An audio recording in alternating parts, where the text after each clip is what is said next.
Good day sa inyo lahat mga partners. So, ngayong araw ay meron naman po tayong tips at syempre pag-uusapan dito sa video na ito. Okay, so alam nyo na natin pag-uusapan regarding sa ating thumbnail mga kapartners. Okay, so ito for the awareness na rin ng ating mga kapartners. Okay, sa mga ibang profession tulad ng nakapost sa ating thumbnail na ang ating bureau ay looking for medical practitioner. Yes po, yan po ngayon ang ating pag-uusapan mga kapartners para syempre yung ating mga related nyo trabaho sa medical, no, ay ma-aware sila, no, kung ano ang magiging trabaho nila dito sa BGMP. At syempre para malaman din nila na isa ito sa mga priority ngayon, okay, ng ating bureau. Okay? Pag sinabi po kasing isa sa mga, okay, disclaimer ha, isa sa mga priority, ibig sabihin, isa lamang po ito, okay, itong profession na ito. Dahil marami pang kailangan o kinakailangan yung ating bureau na, syempre, profession. Okay? So, bago na naman mapasarap yung ating kwentuhan at marami na mga paliwanagan ang mangyayari, okay, ipapasok ko muna yung ating intro. Let's go.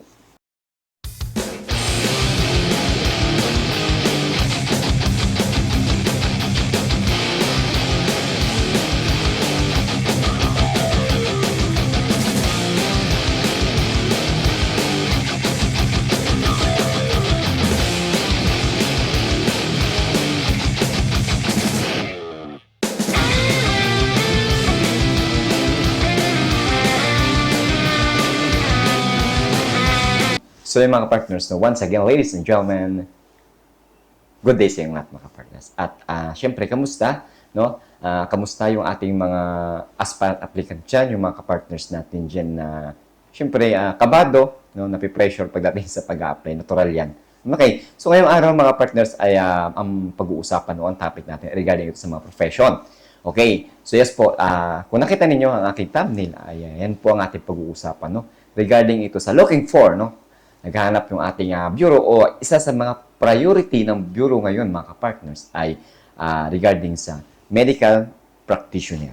Yes po, yan yung ating pag-uusapan yan. At disclaimer ha, mga kapartners, baka naman magtampo yung ating mga ibang courses natin dyan o ibang profession, no?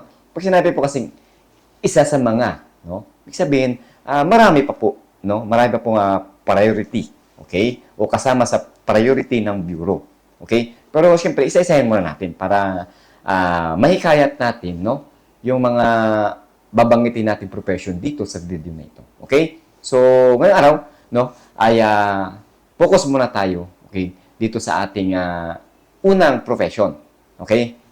So, ang profession na ito ay medical practitioner. Pag sinabing medical practitioner o related sa medical, no, medical practitioner, lahat, no, nurses, dentist, no, medtech, yan, mga any kind of related sa medical practitioner, no, regarding to sa medical, ay hindi kayat po kayo ng bureau na mag-apply po dito sa BGMP. At isa po kayo sa priority ng bureau. Okay? So, bakit nga ba hindi kayat o binibigyan ng priority o binibigyan ng prioridad itong profession na ito? Okay? So, syempre, nakikita ko mga partners, no, based on my own experience, para syempre, imbes na lumayo, no, yung ating mga medical practitioners sa ibang bansa, no, ay dito pa lang sa BGMP, no, dito sa Pilipinas, no, ay makahanap na sila ng magandang, no, trabaho. Okay? So, dito sa video na ito mga partners ay para maging aware yung ating mga medical practitioner, like example, mga nurses natin, no, okay? So, mapapaisip sila, ano nga ba ang magiging trabaho nila? Okay? Bibigyan ko kayo ng idea. Okay? Bibigyan ko kayo ng idea sa magiging trabaho niyo sa field o dito sa BGMP o sa jail unit. Okay? So, dito, para syempre, magkaroon kayo ng idea, okay, na ganito pala ang trabaho namin, no? Kung sakasakaling papasok kami sa BGMP. Okay? At baka meron din dito mga nurses, no? Na baka, syempre, tulad sa akin na more on theory lang muna tayo, di ba? Hindi pa sila confident na baka hindi ko magawa bilang isang nurses yung ganito, no? So, hindi ko pa ito na experience. So, baka dito sa BGMP, mga partners, ay hindi naman pala ganun, no? Hindi naman ganun ka lalim yung magiging trabaho ninyo dito. Okay? Baka yung iba, mga nurses natin ay tawag nito, hindi sila confident na gamitin yung kanilang profession dito sa BGMP. Baka hindi sila fit dito. Okay? At syempre, dahil sa video na ito at mapanood ninyo mga nurses natin dyan, no, o mga medical practitioner na, ganito lang pala. No, ganito lang pala ang magiging trabaho namin. Okay? So, baka maging interested kayo. Okay? Pag napanood nyo at napakinggan nyo itong mga sasabihin ko. Okay, disclaimer mga partners, no? Lagi ko sinasabi disclaimer. Lahat po ng sasabihin ko, lahat ng lumalabas sa bibig ko ay based on my own experience. Okay? Ito ay tulong. Okay? Gabay para doon sa mga interested na medical practitioner natin. Okay? Kung may mga sasabihin man ako dito na hindi pasok sa inyong mga panlasa, sa inyong pandinig, ay skip na lang ninyo. Okay, mga partners, umpisa natin. Okay, mga partners, no, dito po, magiging designation o trabaho ng isang medical practitioner. For example, nasabi ko nga, madalas nating mga aplikante is mga nurses. Ayan, mga medtech. Okay. So, ano nga ba ang magiging trabaho na dito? Sila po ba ay manggagamot? Okay, sila ba ay sa ilalim sa mga gagawa sila ng operasyon? Yan, no? Yan yung mga malalalim na na mga thinking, no? Pagdating sa syempre, medical practitioner ka, yun ang thinking. Okay? But hindi po ganoon kalalim yung magiging trabaho ng isang medical practitioner po dito. Okay? So, dito po, ang magiging trabaho ng isang medical practitioner ay monitoring ng mga health and condition ng ating mga kliyenteng PDL. Yes po. Yun lang po, no? Monitoring lang po tayo. Okay? Monitoring tayo ng kanilang mga kalusugan, no? Kung may mga sakit-sakit man sila, mamonitor natin. At syempre, resetahan natin ng mga gamot, kung ano nga kailangan nilang gamot. Okay? So, for example, no? Baka may magtanong, sir, for example, sir, meron inatake, kailangan operahan, paano po ang gagawin? Okay. So, sa mga ganyang klaseng situation, ganyang klaseng case, no, ay hospital na po tayo niyan. No? Dadalhin po natin sa hospital yan. Tatatransport po natin, ililipat po natin sa hospital pag mga ganyang situation. No? Mga ganyang malalalim na case, na kaso. Okay? So, by the way, mga partners, no, baka may magtanong, sir, paano po pala yun? Pwede po natin ilabas ang PDL ng ating kliyente. For example, inatake, kailangan isugod sa hospital. So, aantayin pa ba natin? Kailan pa ba natin? Pwede ba siyang ilabas sa jail facility without notice ng ating court or regional or higher office, no? So, yan ang mga magagandang tanong. So, kapag ganyan ang situation o ganyan ang case mga kapartners, yes po, anytime, for example, na atake, kailangan operahan, no? Ay, agad-agad po, pwede na po natin siyang i-transfer sa hospital. To be follow na lang po, okay? To be follow na lang natin, i-inform ang court at ang higher office. Yan po mga kapartners, no? Yan ang magiging isa sa mga trabaho ng ating mga medical practitioner sa loob ng piitan. Okay, mga kapartners? At isa pa, okay? Sabi ko kanina, nag-monitor, okay? Nagkakandak sila ng mga physical exercises. Siyempre, sila po ang in charge diyan. Para siyempre, mapangalagaan ng ating mga kliyenteng PDL, no, ang kanilang kalusugan habang sila ay nasa loob ng piitan o nasa kustodiya ng ating bureau. Yan po. Para siyempre, sabi nga, dito sa ating bureau, okay, safekeeping and development na po tayo. Okay? Hindi na po yung dating barbarian yung turing natin sa mga PDL. Dito po ay tinutulungan natin silang magbago. So, dito po ay nais po ng bureau na matulungan, okay, na mapagbago ang pananaw ng isang PDL natin dito, mga partners. Kaya, okay, malaking tulong, no? Malaking tulong o malaking bahaging tulong ang mga medical practitioner natin sa mga kliyente natin PDL, no? Para siyempre, sa pag-monitor ng kanilang condition, body condition, health condition, no, mental condition, okay? Yan po ang magiging trabaho ng ating mga health practitioner o medical practitioner, no? Na i-monitor, okay, yung mga nabanggit kong kondisyon. Yan. Para siyempre, agapan, okay, kahit papano, ang bureau ay makatulong sa ating mga kliyenteng PDL na maagapan kung ano man ang meron silang nararamdaman sa kanilang katawan. Okay? So, yan ang magiging trabaho. Isa sa mga, no, trabaho ng ating medical practitioner. Okay? So, meron kasi dito, baka isipin ng mga medical practitioner natin na sila ang magkakandak. Yan. So, yan na ibang case naman po yan mga kapartners. Kung ikaw ay confident, okay, yan na, disclaimer, kung ikaw ay confident, no, na kaya mong gawin yung ganong klaseng trabaho, no, ay nasa sayo po yun. For example, kaya mo namang mag-opera, ano, ng, for example, may mga bukol-bukol na kaya mong tanggalin, no, kung kumpleto naman sa gamit ang ating gel, ay why not, no? Why not gawin natin? Okay? Para syempre, sa'yo yan, profession mo yan, kung kaya mo, confident kang gawin. So, yung mga partners, no? So, dito sa sinasabi ko, kung kaya mong i-apply yung iyong profession, no? In the actual situation. Yan. No problem naman yun, mga partners. Maganda nga yung mga partners dahil yung profession, ina-apply mo in a true, no, actual situation. Okay? So, wala tayong problema doon. At least, malaking tulong yun sa bureau. At least, makatibid na tayo doon sa manpower na dadalhin pa sa hospital, no, kung kaya naman sa jail, gawin. No? So, good tayo ng mga partners, no, para sa ating mga medical practitioner dyan. Okay? So, ito, by the way, mga partners, pag sinabing medical practitioner, related lahat ng medical, ng iyong profession. Okay? Kung wala man akong, hindi man ako nabanggit, o wala man ako nabanggit, o kulang yung aking nabanggit, mga partners, ay pasok po yan, ha?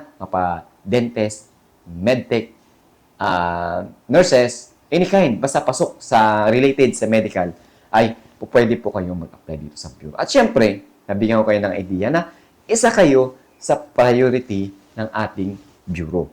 Okay po, maliwanag po ba tayo doon mga partners? Okay. So by the way, doon sa mga other profession, syempre, meron din po tayong mga priority. Okay? So sa mga criminologist natin, huwag kayong malungkot dahil alam naman po natin yung tri-bureau, okay, kung saan tayo mag-apply. No? Meron po kasi dito mga partners na mga other profession, no, na hindi related sa uniform. For example, yan, nurses, medical practitioner, engineer, IT, no, mga lawyer natin, ayan, na hindi pa nila alam na pwede pala mag-apply dito sa ating bureau o sa tri-bureau. No, ang alam kasi nila is yung profession nila is, syempre, i-apply nila sa labas in a private company. No? For example, ikaw ay engineer. Syempre, engineer ka, in a private company ka papasok. No? Kung wala kang idea na pwede pala ang aking license is pwede pala dito sa bureau ito. For example, sa BGMP. Yes po. Okay? So, dito, ina-aware ko kayo na pwede mag-apply at gamitin ang inyong mga profession dito sa BGMP. At, syempre, isa kayo sa mga priority ng bureau. Okay? So, ngayon, back to focus tayo sa ating topic na medical practitioner. Okay po? Isa talaga sa layunin ng ating bureau na makatulong din sa ating mga medical practitioner, no? Na nag-aantay ng ibang bansa, iwan ng family, no? Para lang may apply ang kanilang profession. So, dito, mga partners, ay hinikayat ng ating bureau na dito na lang mag-apply sa BGMP, no? Sa other bureaus, so mga, for example, PNP, BFP, hinikayat po yan, no? Ng ating government, na dito kayo mag-apply. Siyempre, sa salary po, kung sa salary ang pag-uusapan mga partners, ay siyempre, hindi na po magpapatalo ang ating bureaus, no? Ang ating government, no? So dito, mga partners, ay malaki na po ang ating sasahurin, no? Ang gross pay po natin is 37,000. Ang base pay po namin is 29,668. Yan po. No? So, hindi na rin masama. At, syempre, sobra-sobra na rin ito. At maibibigay na nito yung ating mga kaunting luho na mabibili na po natin, mga partners. Okay? So, yung mga partners, no? At, syempre, pagdating sa mga ganitong klaseng profession, like example, itong mga medical practitioner, mga partners, ay kadalasan ito, okay? Disclaimer, mga partners, ha? Based on my own experience, ay kadalasan ito dito sa bureau namin, no, na nagkakaroon ng lateral entry, no? Lateral entry, mga partners. Okay, mga partners, no? Itong lateral entry na ito, mga partners, kapag ikaw ay qualified at nakapasok ka rito, no, ang magiging rango mo, mga partners, ay inspector. Yan. Okay, mga partners, pagka ikaw naman ay chaplain, no? Okay, o pare, ang magiging rango mo rito is senior inspector. Okay, mga partners. So, dito, back to topic tayo sa medical practitioner. Okay. So, dito po, based on my own experience, nagkakaroon ng lateral entry ang mga ganitong profession, no? Dito, mga partners, ay malaki ang chance ninyo na makapag-lateral. No? For example, ano nga ba ang mga pasok sa lateral dito na anong mga profession? For example, mga partners, nurse, yan, medical practitioner, doctors, yan. Lawyer, engineer, pasok na dito yung mga IT. Ayan.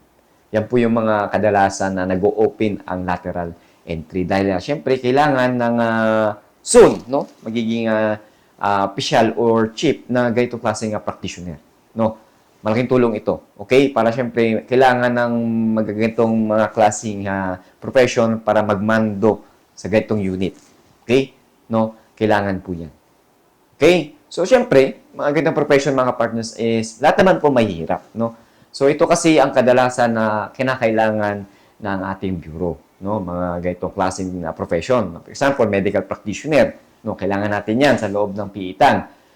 Mga IT, no? Yan, mga magagaling sa mga technologies, mga appliances, mga ganyan, no? So, yung mga partners, no? Dito, mga partners ay hinihikayat ng bureau, no? Na mag-apply kayo dito. Try nyo mag-apply dito. Baka, syempre, pasok sa panlasa o fit kayo dito. No? Kasi, syempre, pag ikaw ay medical practitioner, mataas ng panag-aaralan mo dyan. No? Mataas na yung mga trainings, mga seminars mo dyan, no? Na actual, no? Ay, syempre, mataas na rin yung rate. Syempre, ang kinakailangan na rate, no? Hindi nawawala yun sa isang tao. Kahit anong klaseng profession, no? Kapag ikaw ay confident ka doon sa profession mo, na kayang-kaya mo, i-apply in an actual situation, no? Ay, syempre, kahit naman ako, no? Mataas yung rate ko. Okay? So, dito, sabi nga nila, pagka ikaw ay medyo mataas na, no? Mataas na rin yung value mo. Yun naman ang importante dun eh. Totoo tayo in reality. Pag mataas ang ating value, ay maghahanap tayo ng, syempre, mas mataas ang offer. Doon tayo. Kaysa doon sa mababa ang offer. Anong gagawin natin dyan? No, di ba? So, yan, dito sa mga partners, kaya inopen ko tong topic na ito, ay syempre, baka ma-taste ninyo, makuha ng taste ninyo na, ganito pala. Baka po pwede ako sa trabaho na to na hindi naman masyadong crucial. Yan. Hindi naman masyadong malalim, no? Hindi naman komplikado yung magiging trabaho ko dito. Why not dito ako mag-apply? Di ba? At least, pagpasok mo ito, in real makoy, no? Sa field na ito, sa larangan na to, ng trabaho na ito, ay, okay. Maganda ito. Okay, mga partner. So, itong sinasabi ko po, pahapyaw lamang, no? Siyempre, mas maganda kung ma-experience ninyo, no? Na nandito na kayo sa BGMP at nakita na ninyo ang magiging trabaho ninyo na ganito pala. No? Hindi naman pala masyadong, sabi ko kaya crucial, hindi naman masyadong complicated, hindi masyadong malalim, hindi masyadong mahirap. No? Ganito lang pala. No? So, inuulit ko ulit, no? Pag mga crucial na situation, for example, inatake, kailangan operahan, okay? I-repair po natin yan sa mga sakop na sasakupan nating syudad ng ospital na yun. For example, sa Makati. Okay? Siyempre, pasok yan sa public hospital ng OSMA. Yan. So, for example, mga partners, no, kapag ikaw ay medical practitioner, for example, ikaw ay nurse, siyempre, ang magiging designation mo po sa jail, mga partners, ay jail nurse. Okay? Kahit anong medical profession ka, magiging jail nurse ka doon. Okay? So, pag sinabing jail nurse, nasa health unit kayo. Okay, mga partners? Doon po kayo, basta related sa medical practitioner ang inyong profession. No? Sa jail health unit kayo ang pupunta. Okay? So, yun, nabanggit ko kanina kung ang magiging trabaho ninyo is monitoring. Okay? Monitoring, minomonitor ninyo condition, physical, mental, lahat. No? Siyempre, kung mga kailangan ng gamot. No? At, pero may mga partners, no? For example, ang ating PDL ay may kaya sa buhay. No? At gusto niyang for example, siya ay may karamdaman at gusto niyang magpagamot sa private hospital, no? Ay sagutin na po niya 'yon. Okay? Pagbibigyan po natin 'yon, okay? Re-request po tayo sa court. Pwede siya sa ganitong hospital, no? Pagka ang court naman ay papupuntahan sa sheriff, no? At pasok sa kanilang seguridad, no? Ay i-grant po 'yun, no? I-grant po 'yun. At syempre, by the way, ang jail health unit natin sa jail, no, o mga medical practitioner, for example, mga jail nurse natin, ay hindi lang po, no, meron pa po additional na tasking or function siya sa loob ng o sa field or sa jail facility natin. So, maliban sa monitoring ng mga health condition ng ating mga kliyenteng PDL ay maisasama rin sila sa escort, syempre.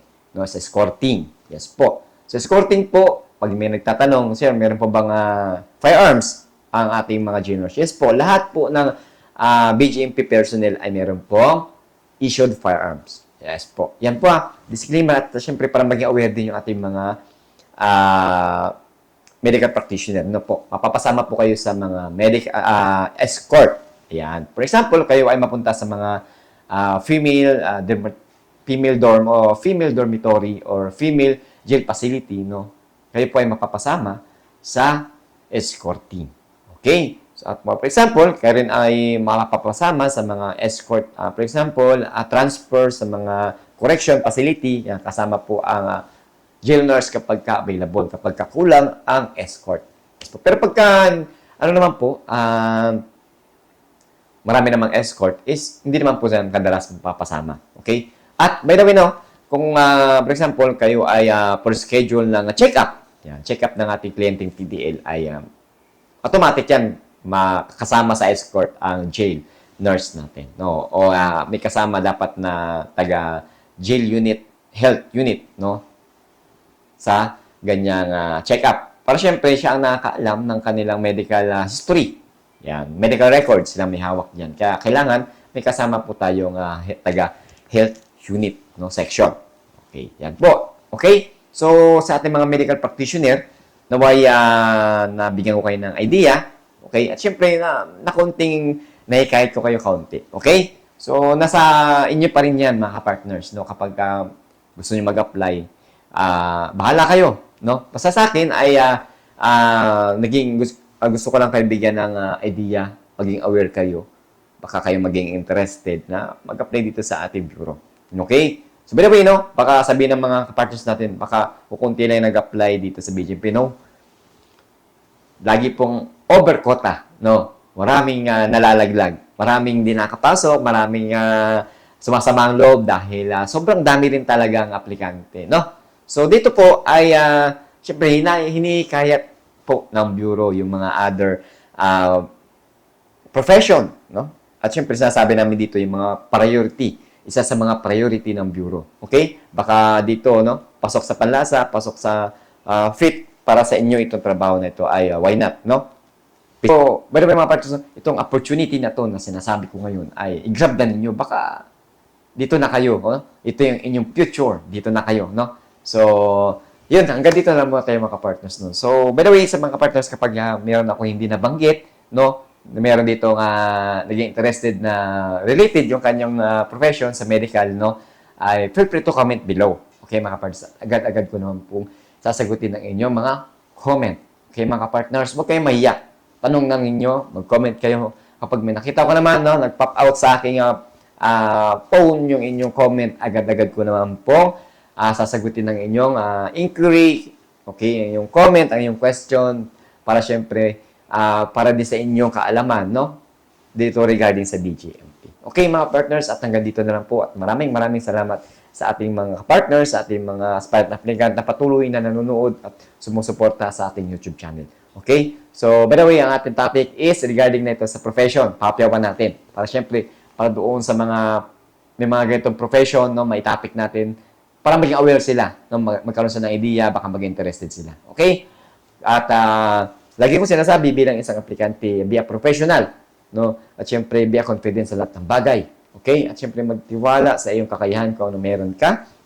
Huwag mo yung itatago. Okay? At syempre, magtiwala sa itaas. Yan ang wag na wag natin kakalimutan, no? Lagi yan. Okay? At syempre, lagi ko sinasabi, saludo.